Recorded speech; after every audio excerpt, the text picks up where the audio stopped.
रामनगरी अयोध्या की तपस्वी छावनी की महंती को लेकर चल रहे विवाद पर विराम लग गया है। डीएम की मौजूदगी में रामकथा संग्रहालय में करीब 3 घंटे तक चली दोनों पक्षों के संतों की बैठक के बाद यह सफलता मिली है। अब 12 सितंबर को तपस्वी छावनी के साकेतवासी महंत के त्रयोदश संस्कार पर भंडारा होगा और महंती का फैसला न्यायालय तय करेगा। इस बैठक के बाद नीतीश कुमार ने कहा कि दोनों पक्षों की आपसी सहमति के बाद साकेतवासी महंत सर्वेश्वर दास के त्रयोदश संस्कार से जुड़ा भंडारा तो होगा, पर महंती किसी की नहीं होगी।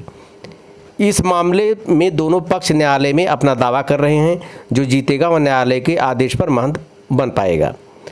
बता दें कि तपस्वी छावनी की महंती को लेकर विवाद गुजरात के अहमदाबाद स्थित जगन्नाथ मंदिर के महंत दिलीप दास, महेंद्र भाई और परमहंस के बीच चल रहा था। इसको लेकर रामनगरी अयोध्या में संतों के दो गुट आमने सामने थे। इस विवाद में आज लखनऊ से होकर दिल्ली तक पहुंच चुकी थी। सत्ता के गलियारों में भी इस विवाद को लेकर आज असमंजस की स्थिति थी। इस कारण अयोध्या और संतों को इसके केंद्र में होना था।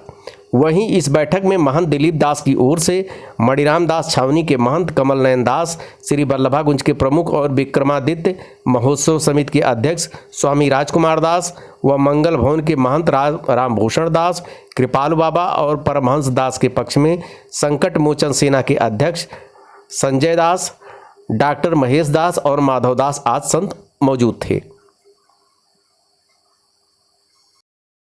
देखिए, आज सबसे महत्वपूर्ण जो है कि हम लोगों ने जो विरोधाभास था सबको, सभी संतगण हम लोग बैठे, प्रशासन पुलिस सब बैठे, सभी संतगण पूजनीय संतगण बैठे यहाँ पे, और सभी लोगों ने एक मत से निर्णय लिया कि जो भंडारे का कार्यक्रम है वो होगा और 200 संत रहेंगे और बहुत बेहतर तरीके से उन लोगों ने एक समरसता के साथ डिसीजन लिया है।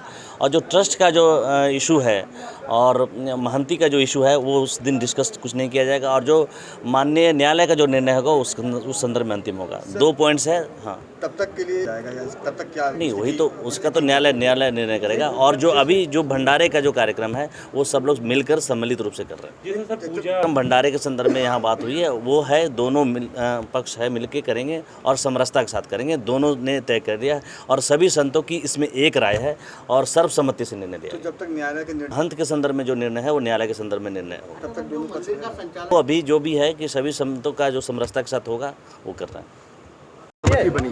देखिए, ऐसा है कि तपस्वी छावनी के पूज्य महंत साकेतवासी हमारे पूज्य गुरुदेव महंत सर्वेश्वर दास जी का 12 तारीख को जो है 13वीं का भंडारा सुनिश्चित है, जिसको लेकर के थोड़ा सा मनमुटाव चल रहा था। और ये कहा जा सकता है कि अयोध्या 2 फाट में बट चुकी थी, एक महाभारत जैसे स्थिति का जो है माहौल बन गया था। तो उसको लेकर के एक आज बैठक हुई, दोनों तरफ के लोगों को इन्वाइट किया गया और 2 घंटे मंथन करने के बाद में फिर हमने बीच में रास्ता निकाला और हमने कहा ऐसा है कि न्यायालय से डिसाइड होगा जो वो सर्वमान्य होगा, चाहे आप हो चाहे हम हैं। और उसके पहले 13 तारीख को एक सर्वसम्मति से भंडारा मिल करके कर लिया जाए, और इस पर जो है सहमति भी बन गई है। जहां लोग आपस में जो है, जहां थोड़ा सा मन मुटाव था, हम लोग मिल के आपस में बात कर लिए और सारा मन मुटाव ख़त्म हो गया है। 12 तारीख को जो भंडारा होगा बहुत ही सौहार्दपूर्ण होगा।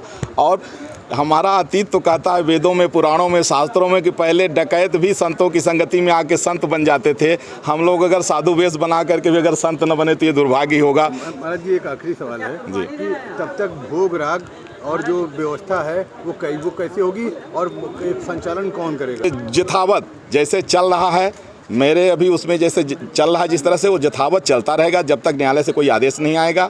और जो भी सामग्री बन चुकी है वहाँ लड्डू कचौड़ी इत्यादि, वो भी सहमति हो गई है कि वो हम बंटवाएंगे, वो उन्होंने उसको स्वीकार भी कर लिया है, स्टेटमेंट भी दे दिया है।